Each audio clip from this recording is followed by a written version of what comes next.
আমার পান্ডা বাচ্চাটা এখন মারামারিও শিখে গেছে। দেখেন আমাকে কিভাবে মারতেছিল। আমি বকা দিয়েছি তাই সে মন খারাপ করে এখানে এসে বসে আছে। পান্ডা বাচ্চাকে নিয়ে বগুড়া সারিয়াকান্দিতে ঘুরতে গিয়েছিলাম। আমাদের আইসক্রিম খাওয়া দেখে সে কি পরিমাণে জেদ করছিল যে সেও আইসক্রিম খাবে। তার জেদ সহ্য করতে না পেরে তাকে আমার আইসক্রিম কিনে দিতেই হয়েছে। আইসক্রিম খাওয়ার পরে সে পুরো গা মেখে ফেলেছে।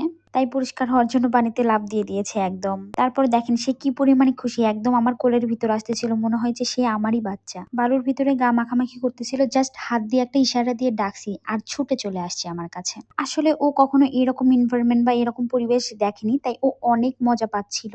যারা 100% গ্যারান্টিতে ধবধবে পার্মানেন্ট ফর্সা হতে চাচ্ছেন তাদের জন্য এই ক্রিমটা হতে পারে মাস্ট হ্যাভ। একটা ক্রিম ইউজ করলেই বুঝতে পারবেন আপনি কতটা ফর্সা হয়ে যাচ্ছেন। আর এই ক্রিমটা কিন্তু আরোহী বিউটি স্টোরেই পেয়ে যাবেন। সো যারা অর্ডার করতে চান আরোহী বিউটি স্টোর থেকে অর্ডার করতে পারেন। আর পান্ডা বাচ্চার ভিডিও যারা পছন্দ করেন আরোহী দা আপু পেজটা ফলো করতে কিন্তু ভুলবেন না। কার কার আমার পান্ডা বাচ্চার ভিডিও অনেক বেশি পছন্দ তারা অবশ্যই কমেন্টস করে জানাবেন। আর কে কোথা থেকে ভিডিও দেখছেন এটাও কিন্তু কমেন্টস করে জানাবেন। সারিয়াকান্দিতে অনেকদিন পরে গিয়েছিলাম পান্ডা বাচ্চা কিনে, অনেক বেশি মজা করে এসেছি আমরা। আবার নেক্সট টাইম যাব অবশ্যই।